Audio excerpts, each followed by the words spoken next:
All right, Al Janc. It's nice to see your face. Let's put a face to the voice and face to all the stories I've heard about you. So thanks so much for being with us today. Thanks, John. I'm glad to be here. Thank you for the opportunity. It's an honor to have you.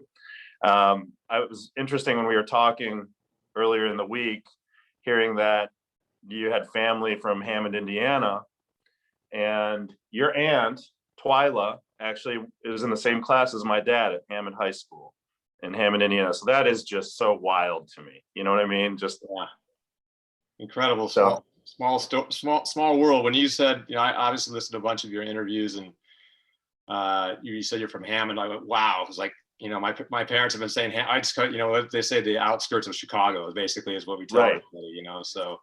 It's also known as the region, also known as the armpit. I mean, it's, yeah. Is it close to the steel mills? I think my dad did some steel mill work. Yeah, Hammond, again, and when we were talking, Hardy Nickerson and I were talking about Watts, it reminded me of Hammond, over reliance on one industry, and the steel mill was the industry. So the movie A Christmas Story was based on Hammond, Indiana, and it was a very idyllic place, in the 1950s. It's where people wanted to go and raise their families. And now I love Hammond. I want to make that really clear. Like it's home, right? Yeah. Now it's suffering. And I think where we're going with this project is to go into since I'm here, to go into places like Hammond, Indiana, and really shed light on what's happening in these communities and do whatever we can to again, start making small changes. Yeah, I think that's critical. I mean, I think obviously we're all Americans, but we're not all in the same boat, and sometimes to pass judgment on some people, however they're handling from coronavirus or whatever it is in their lives, to judge people on what they're going through is a very difficult thing to do, I think, because we aren't all in the same boat, and all of a sudden some industry leaves and you don't have a job, and somebody's promising you work, then you're going to go that route, whether it's helping the climate or not helping the climate or whatever it is. You need to feed people. So yeah, absolutely. Yeah. Who are you, Al Janc? Where are you from? What have you done? Tell us about yourself.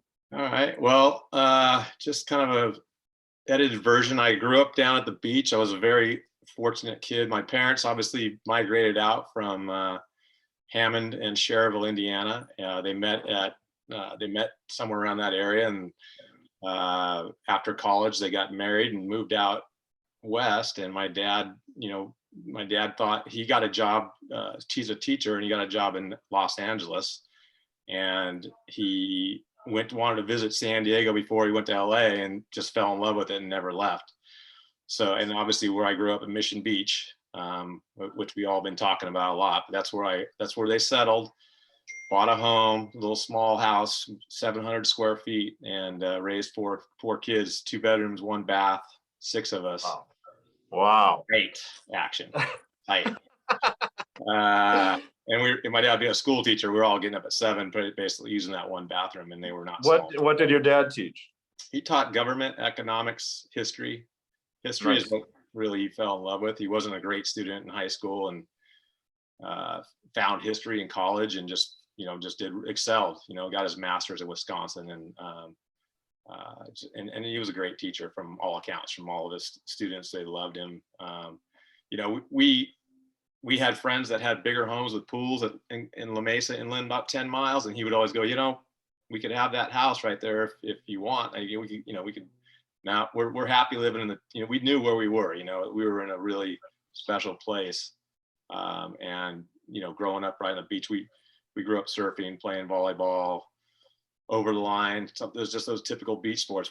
It wasn't so much football. There's in Sandlot. We loved football and played just for fun. Some of the local kids ended up playing high school or whatever. But just had an idyllic childhood in that sense, that we had this amazing playground of the ocean and the beach, and just incredible. And I was lucky enough to parlay that kind of childhood into a love of beach volleyball, which all of my siblings had and did well in. 3 of the 4 of us played some sort of professional beach volleyball at the end of the day. Wow. And yeah, so I parlay that into a scholarship to school to Long Beach State. But my dream was, and I saw, when I saw it on the beach happening, is this incredible culture of beach volleyball. That was my dream. I dreamed of school, it was like playing against the best on the best tour. That was the dream. So I finished school at Long Beach State, and back in those days, it was funny, the pro tour was just evolving. It was just coming from this incredible cult era into the modern game. And I was actually playing on that tour, loosely put, before I went to college, and I was playing during college too, which is pretty much frowned upon today, but it was so small at the time. There wasn't a lot of attention played or on the sport or the players that were playing it. So I was able to kind of get away with it.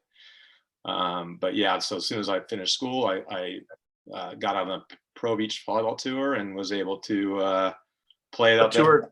What tour, Al?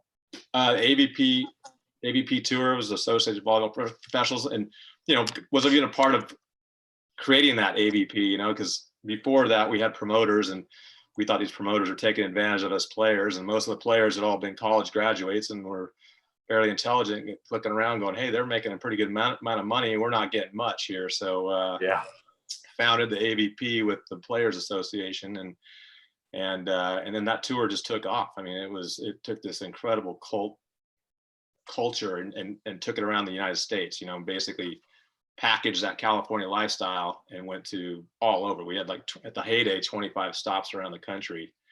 And I was fortunate to play in that golden era for 12 years. And then parlay that into a career, I know we'll talk about, but athletes going from professional to mainstream is a difficult transition, so I was able to transition. I was retired for 2 weeks, and I started working at Oakley in sports marketing, which is where I work today. So that's kind of it in a quick nutshell of who I am. I love it. I do have a wife and 2 kids. Don't want to forget them. My wife. Oh, absolutely not. Yeah. And just, I was raised by a teacher as well.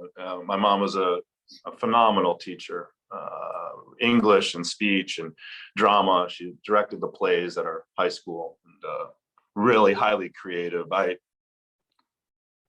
think about it right now, and this is not as much Demo, it's her. I saw what she did with her plays. She had a fake bat she did Dracula. It came out of the top of the ceiling down into the stage, and then she had pyrotechnics and smoke, and Magic Man by Heart was playing as Dracula came out of the stage. So that's what I'm trying to live up to, and honestly, when I'm telling you, Al, when you see the traditional documentary, I can't believe, it has pixie dust on it. It's Demo. I mean, the stuff, the footage, like, from Michael Husted and Demo on their European vacation, it's like the 90s, we're back there, and yet you really see who these guys are, as human beings. And it's, the hair we have some stand up right now when you say that. It just sends chills. Well, tell us a little bit about beach volleyball culture and about Mission Beach. I'd love to hear kind of, and maybe they go hand in hand, maybe they don't, but. I mean, you grew up in the same era of this freedom that we all had as kids that the kids today don't have. And a lot of it, I think, is, fear. There's just so much more exposure to the bad things out there. You see everything that happens across the country in real time. And, we grew up in an era where, like, where you came home when the lights came on type thing, can't be home for dinner. And your parents didn't know where you were or what you were doing. And we were up to all sorts of, some legal things and some illegal things, And, yeah, I know. Me too. Yeah, and we were wild. I mean, we really were free, and it was school was actually a tough thing because of I think not starting at a preschool age.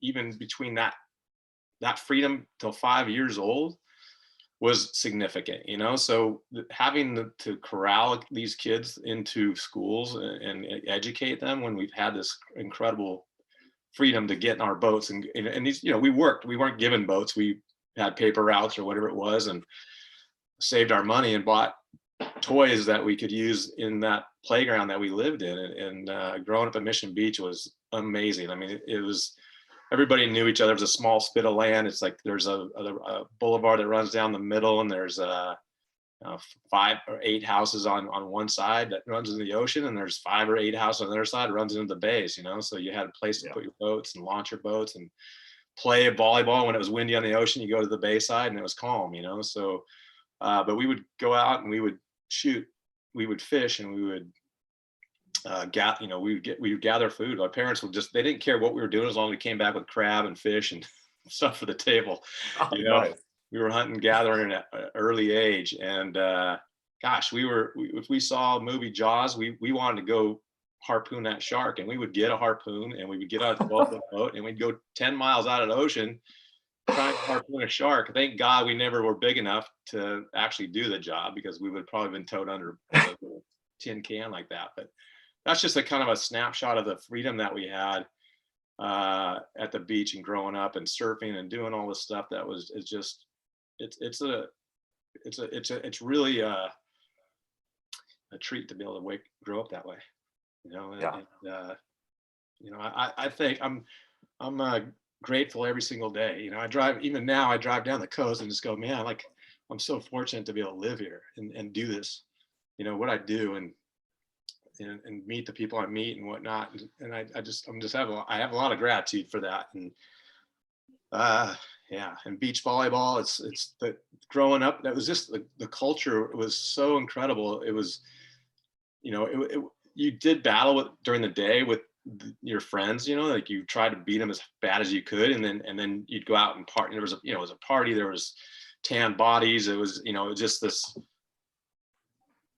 incredible cocktail that it was just mixed up and just beautiful, and it wasn't about the dollars. It was about the competition. Before it was a professional sport, guys would travel 300 miles, sleep in their van, sleep underneath the pier, whatever it was, and just to play, and play for a cooler or a beach chair or something like that. But at the end of the day, those are still the giants that we looked up to growing up, where they didn't make any money at it, but they were held on this pedestal in this community as gods in a way, because they were so damn good at the sport. So I think that's, the volleyball, I think that's, unfortunately, it's not where it was in those heydays. And I think a lot of that is because that culture tended to, as there was more money, there was more seriousness, there wasn't as much partying, money kind of creates envy and just kind of, it almost segregates people in a way, they all of a sudden, you're not talking, hanging out, you're not going out at night, you're not hanging together. Part of it also was there was alcohol involved. There was, we were all sponsored by alcohol companies. They were drop shipping their product on the beach. When you got knocked out of the beach, you became a bartender. You just started, we had umbrellas up with Dos Equis, California Coolers, whatever it was. And you started making drinks for people on the beach. And it was just a big party, watching a great competition. So as the sport evolved, you couldn't get away with a lot of that. You needed to have permits, you needed to have all this ancillary stuff that really didn't do anything to help the sport. Yeah. So, and that's kind probably wasn't as fun either, was it? No, not for me. Not for me. Yeah. Yeah. So let's talk about Demetrius. Al, when was the first time you met Demo? Do you remember? Yeah, I do. I'll never forget it, actually.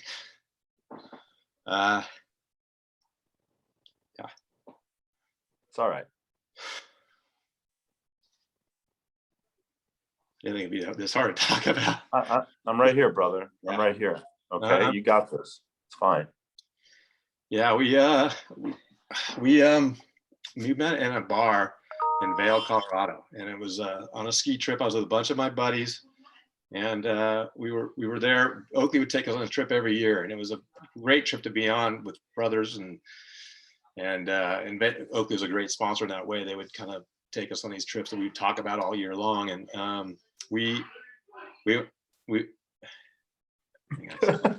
kids downstairs. Hey, so anyway.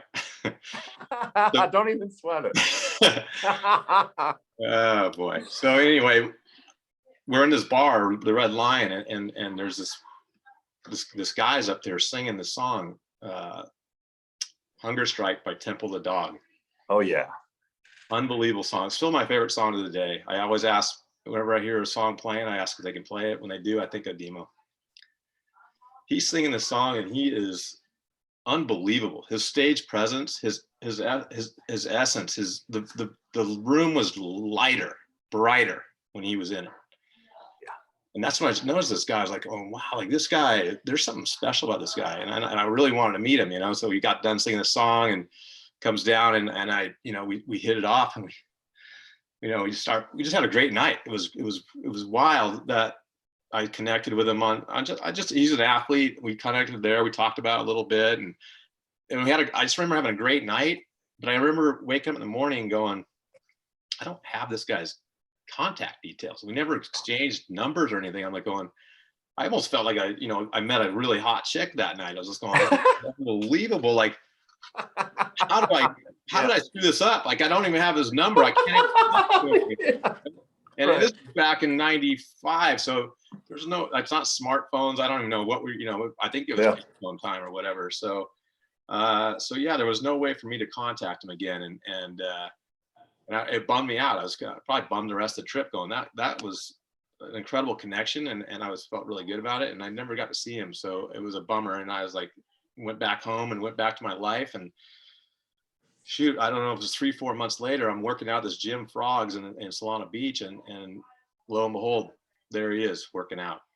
And I went up to him. I introduced myself again. He remembered me. And that's kind of, obviously we rekindled, exchange contact information.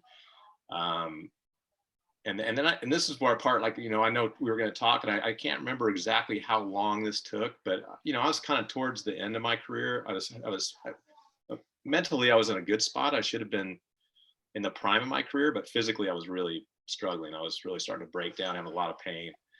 And he introduced me to the Goscue method. Have you heard of that before? Yes. Like using your body as what somebody would traditionally use as weights, but like doing high-end stretching and plyometrics and yoga and incorporating all sorts of different methodology that originates just within our bodies and minds and spirits. Is that accurate? Pretty close. It's definitely like it's pain-free without touching you, no medication. It's all done through some stretches that were evolved through this guy, Peter Goscue, so Demo was going there, John Lynch, a lot of the athletes and the local athletes, Tony Baselli, Trevor Hoffman, like a lot of the San Diego athletes were going there to stay fit during the off season. When Demo understood that I was having these issues, he introduced me to Pete Goscue, and Pete goes, hey, after a consultation, he goes, I can fix you physically. I go, oh, great. He goes, I can't fix you mentally. I went, what are you talking about? He goes, you're not happy. And I was like, well, I didn't. I go, what do you mean? He goes, you got to figure that out yourself, but you're not happy. And that's kind of what we just talked about. Volleyball had evolved away from this cult sport that I'd fallen in love with, and it become this professional sport that, it wasn't as fun. It wasn't the sport that I really loved. It was the sport is, but the actual professional side of it wasn't. So Demo basically took me to this guy who fixed me physically. He did get me out of pain. He also made me realize that I needed to move on with my life too. So, that's where Demo and I really got close. He picked me up at 6 o'clock in the morning every morning from my house. We'd go do this at Goscue. A lot of the stretching, but for these athletes, he had this patch. What year was this, Al? Can you guess or rough estimate? I think it was late 95, 96, because I remember I think 96 was my last season, and I was struggling the one thing I was started the Goscue thing so late that they're basically putting you back to like 90, where your body was meant to be, but you can become very strong in a unfunctional position. So to go back and to stay there while you were competing, you would start sliding back to your old spot. I was very shaky, and I was struggling immensely to do basic things on the volleyball court that I used to just come natural to me. So Demo basically was this, I mean, it was just unbelievable. It was just that was a really fun time for me to be able to work out with him and and John Lynch and a lot of his buddies that he introduced me to that were great people, and and we'd have breakfast afterwards, and we started playing volleyball. I started, he got kind of keen on the volleyball thing a little bit. I took him, we went on a ski trip together, and that's another thing I wanted to say about Demo too, is when I met him in Vail, he what he did in the off season was he liked to travel the world, not just the United States, but the world by himself. He didn't want to go with anybody else. He just wanted to meet, dive into the culture and meet people. And he was so good at it. Like everybody he talked to wanted to be in his life. That was his special trait. So he was just great with people all the way around. But anyway, so that's how Demo started getting into the volleyball thing was, we go out and play. He was an incredible athlete. Obviously, he picked the game up so fast. He came down to Cabo one Easter. We had a 6-man tournament. The tournaments he came to were more, they're fun tournaments. They weren't so serious. They're more drinking and partying and volleyball part of it. That's kind of what I fell in love with. I loved that whole aspect. Yeah. Yeah. So Demo fell in love with it, and I don't, how could you not, and especially with him, like he and I, so he started playing at that tournament in Easter. By June, we played in this Estero Beach volleyball tournament, which is probably the biggest grassroots tournament in the country, maybe the world. At that height of that tournament, they'd have 200 courts going at one time. 2,000 participants or something. That's crazy. He and I played together, and his skill level got to that point by 3-4 months that we got to 5th place. We ended up 5th place in that tournament.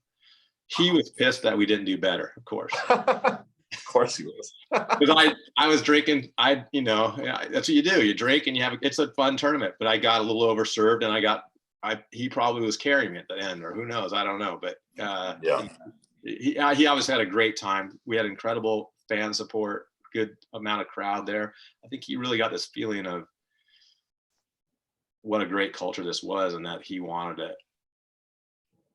He wanted part of this, and I think, I don't know if, and this is a part where we start kind of butting heads a little bit, is he wants to be a professional volleyball player.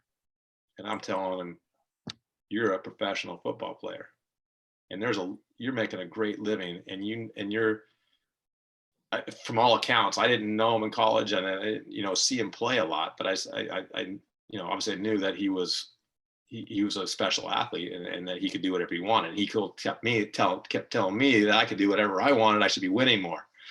So we started butting heads a little bit on the sense, like, I go, you can play volleyball as much as you want if you keep playing football and making a nice living, and you have a nice off season. And realistically, you're 6'1", 240 pounds, and that's not the build of a beach volleyball player, So, and I don't think he wanted to hear that. So and also 96 was my last year. So after that year, I went to work for Oakley. So I had a different lifestyle all of a sudden. I wasn't able to go work out every morning and do all these things that we used to do too. So that's kind of where we started, kind of not spending as much time together. And also when we did spend time together, it wasn't as enjoyable as it was in the early days, because he's a stubborn guy. I'm a stubborn guy. I felt like he should be doing something differently. And I don't, I almost feel like did he quit football or football quit him, like that type of thing. Cause I don't think he was all the way committed by that point. And I think there's a lot of pressure on him. He started changing. He wasn't the same effervescent person, to me at least, that he was that person I fell in love with. And I didn't have the tools really to help him. At that point I was just like, what's your problem, bro? Like,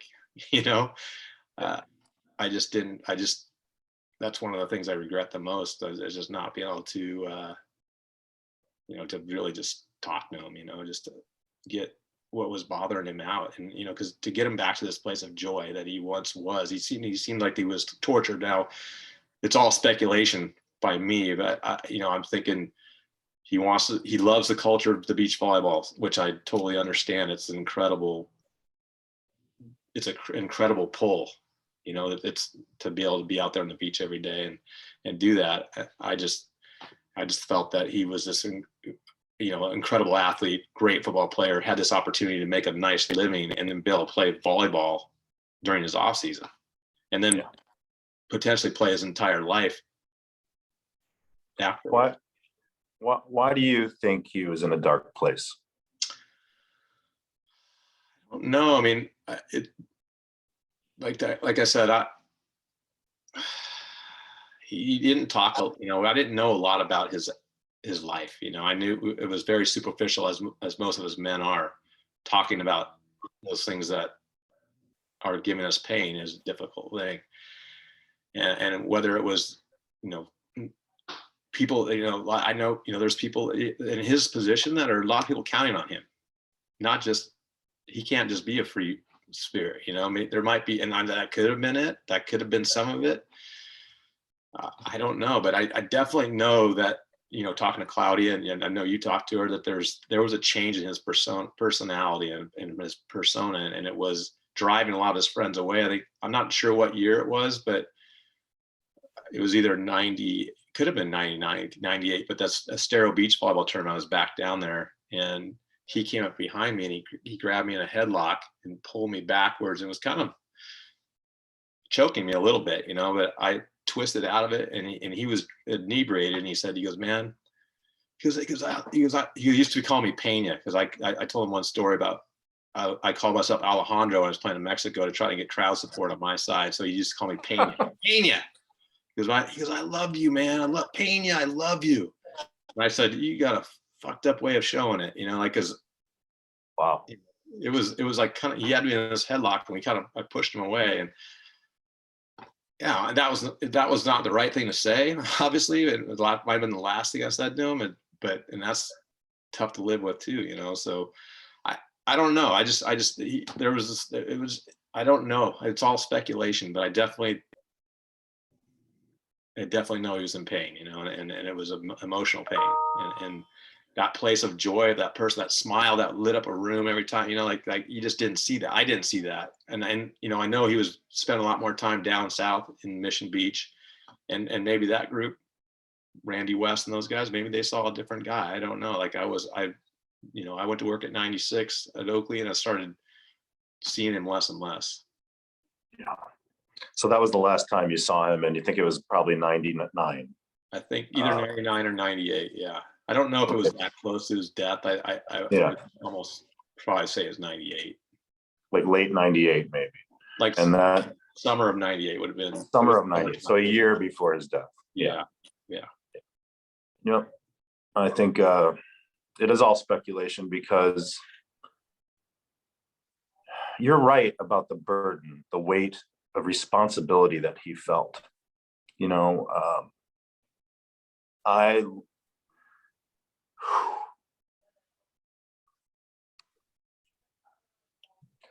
I mean, I have a new family now, and it's his. And there's one person in that family that I love so much, and it's Jerry Jordan. It's his cousin, and I feel like he's my uncle now. And he calls me his little nephew. First time I met him, I sat on the couch and I told everyone, we're coming to film, we're coming to interview everyone. And I think something got lost in translation with the friends and family, because there are like 50 people there. And I sit on the couch, and here's this white boy telling everybody what he's going to do for Demo. And Jerry's like, I don't fucking know you. Get the fuck out of here. And I thought he was going to literally tear me to pieces. And I just sat there very calm. I explained myself. I was talking to Oscar McBride today, and we're talking about ride or die for people. If Jerry Jordan was in trouble, I would get to him as soon as I could to do whatever I could to be by his side. And I know he would do the same for me. And You know, he told me though, he's like, you just, John, like you, from college on, like all the way through, like he is like the family's golden child.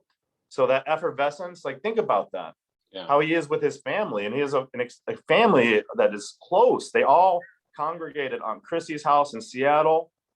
They have parties, they listen to music, they eat, they talk. I mean, they really talk. They're alive. It's a magical place.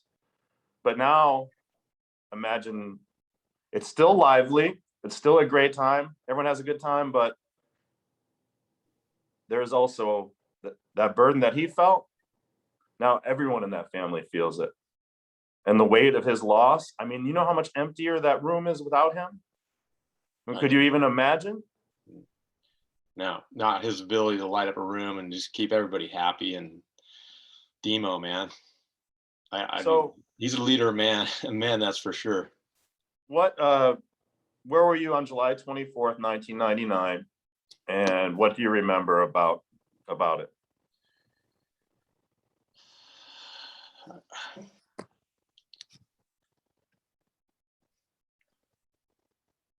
I was in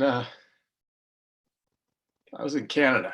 I was in Canada on work, and the crazy thing is, I mean, you were talking about this butterfly that landed on you. I don't know if we were in this interview or right before this interview. I think it was right before. So yeah, so last night when I was on the balcony, Yeah, an orange monarch butterfly flew out of the sky and like right on me and just stayed on me for like 10 minutes.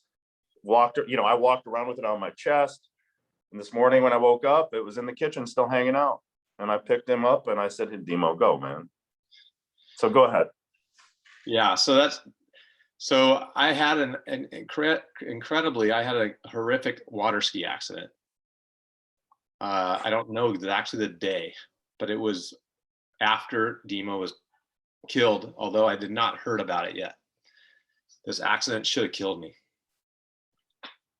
I feel like he was there. When I heard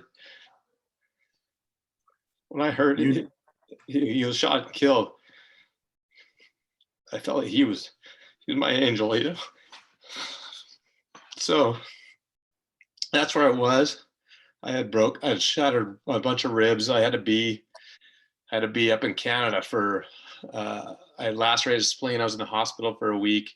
I had to be up there for 2 weeks to let my spleen heal before I could fly out of Canada. And I flew to Park City, where my parents were, to rehab up there for a little bit. So I didn't get back to San Diego probably till about 3 weeks after I had heard that report. But the report, it was shocking to me. And it wasn't shocking. It was so sad to me. And you know, obviously it just flooded me with tons of emotion, but it was not entirely shocking to me. I had seen this, you know, I just had seen him kind of spiraling down a little bit, you know, and I think I've even told people, I go, I think, you know, that he could potentially get hurt or hurt somebody else. And that's kind of to the point of where I had seen him going.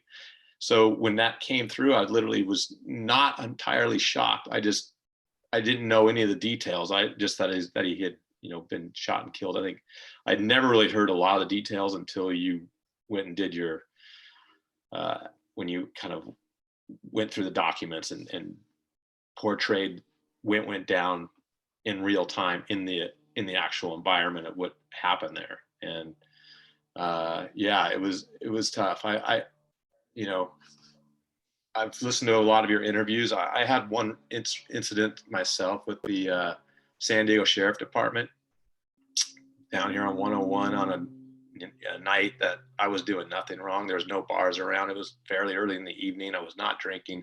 I had a attractive girl in the car with me, and I got pulled over by the police, and they gave it to me. I had expired registration. I didn't have the current registration tag on my license plate, and I didn't have the registration of my car, which I was just baffled because I usually am on top of all that stuff. I'm a law-abiding citizen. These guys made me feel small, violated. I felt angry. I mean, I was like literally just going, I'm looking at this guy who's got a gun and a badge, and I just like felt powerless. And for somebody like myself, and I'm sure you and Demo, like that's a tough position to be in, to have somebody take your power like that.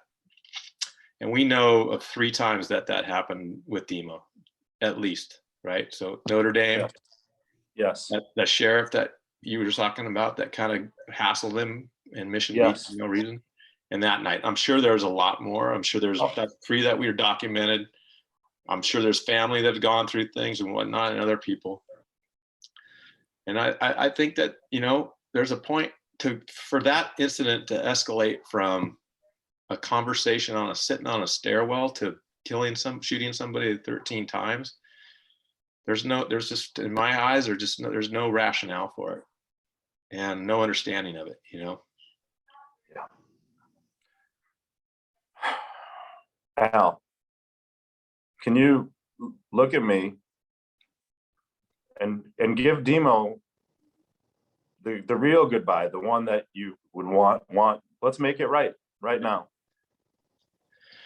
Yeah, Demo, I love you.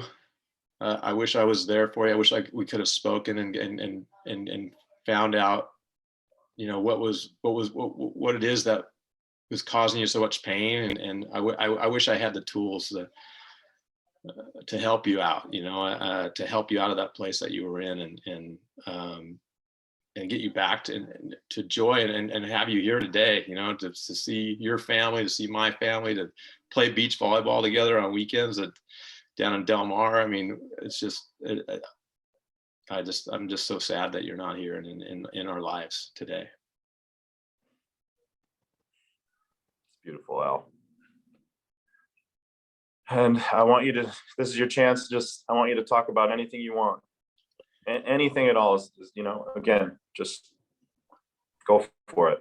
Yeah, I think, you know, I'm a little bit prepared on this one because I've watched your interviews a little bit, and I kind of thought about what I wanted to talk about.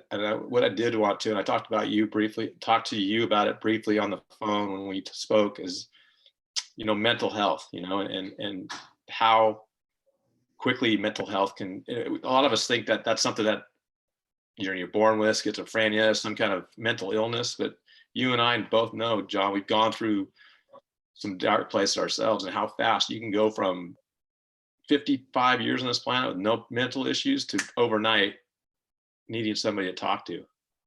And when I went through my issues, which I had luckily a psychiatrist that I had reached out to that I was referred to by a friend, and this guy got on the phone and talked to me for half an hour at a time where I was spiraling, like I was literally, I needed to talk to somebody right then. I mean, it was a scary place. And this guy, no, he didn't say, hey, book an appointment. And this guy's name is Jim McClintock. I had to throw that out there too, because he saved my life, kind of, in a way. You never know, because my mind was circling down the, you know, rabbit hole, and he put me at ease. He talked to me 30 minutes, no payment involved. And that's what he does for a living. He just knew that I was in a really needy place. I know you've been there. Your mental health can go downhill in a heartbeat, whether it's you get a phone call about a family member's death, a jolt from a doctor talking about your health, your personal health. There's a lot of ways that it can go down, and I just think that there's something that needs to bring awareness to too. I think Demo was definitely a person that if he could have spoken out about what he was dealing with, I think he'd be here today with us, and that's something I just hope that if anybody's in that position, that they have, you know, I'd even get ready and just have a psychiatrist on your phone that you can talk to, because it happens fast. Well, let me share a story with you about myself, since you've been so brave. And my guy is Josh Cottrell, who saved my life. Same thing. He's never even talked about payment with me. I don't even know how long I've been talking to him, but it's saves my life. But I want to tell you, a couple of years ago, it was real snowy. I was living in Munster, Indiana. And, you know, this is my dream right now, living like this, right? I wasn't quite doing it. Wasn't meshing. It was a complete failure. The project was a complete failure. And I was so lonely, too. You know, I'm divorced. I have a blended family. I have 3 children. And it was my youngest daughter's birthday. And I was shoveling the ice from the sidewalk and it wouldn't go. I could not get the ice off. I threw the shovel down. I walked into the garage. I looked up at the rafters. I threw an orange extension cord. I called my mom and said, call the morgue. That's all I said. My poor mother. I put the extension cord around my neck and she got there. But listen, it was like that. I didn't think I was like feeling any sort of way or was depressed or anything, but that's how fragile this is. So I also want people to understand that just because somebody commits suicide, that soul needs our compassion. There is no judgment. That's like somebody getting hit by a car. It's the same thing. Okay. So I went through it. I came so close. I was so terrified what almost happened afterwards. And I've never said anything except to the very few people about that. And we all struggle and we have to be here for each other in some way. So the beautiful thing about this project is that my life is richer than it's ever been. And it's because of people like you. I mean, I cannot wait. You know, hopefully we're going to see each other on the 24th at 8:00 for the vigil for Demo on Mission Boulevard in front of Little Sam's Market. But I'm gonna hug you, and you know I may kiss you like Demo kissed you. You know, because he didn't care. Shit, he kissed you right on the lips. Yeah. So I want you to know that I love you. I've never met you in person, but I got to tell you there's something here that I feel such a strong connection to you and to what you said and to who you are. And shit, we've never even met. Yeah. Thanks, John. So thank you. I have the same with you, and I thank you for sharing what you just shared. It's not easy to talk about. I've had a friend commit suicide. I've probably saved a friend from committing suicide. It's something that we need to talk about a lot more, and hopefully this helps conversation move forward. I've lost 4 friends to suicide, and I'm going to say their names, okay? Yeah. Mike Corona, who was a teammate at Notre Dame. Justin Hall, who was a teammate at Notre Dame. Bill Settlemeyer, who I worked with very closely in minor league baseball. We roomed together on the road. We had a ride or die situation, and I had to show up for him. It wasn't anything to do with mental health. He was just in some trouble. Some people were going to possibly hurt him. I mean, he had testified against somebody in a case, and this person got released, and the next day his house got broken into, and he and I are in Florida. My dad, who is another badass, fixed it, got him whatever he needed as far as protection. And, you know, so there's Bill. And I'm thinking more people. Steve Sands, one of my friends from work, whose son committed suicide the same 1 year later, the same day in the same place. He did it the same way. Yeah. And you know what? I know I'm probably forgetting somebody. But anyway. Yeah. No. All right. Let's good conversation. Let's decompress. Let's, you know, everyone, like, you know, this is one thing, but let's not over-identify with it. You know, we got to go out and live, and let's rejoice in that. Absolutely. And I look forward to seeing you on 24th, 8:00, Sam's Market. Is it Sam's Market? Yeah. Little Sam's Market. Little Sam's Market, Mission Beach. Candlelit vigil. We're just going to it's peaceful. We're going to march through the street and release some lanterns into the sky. And that's it. And then we're going to party on the beach for Demo. All right. Maybe we'll even get a portable karaoke machine. It's a Because deal. I love karaoke. On the 25th for Devin Johnson. And for a celebration of life for our friend Devin Johnson on the 25th. So yeah, we'll be spending some time together, and I'm really looking forward to it. Looking forward to seeing you, John. All right, Al. Bye, buddy. Much love. Bye.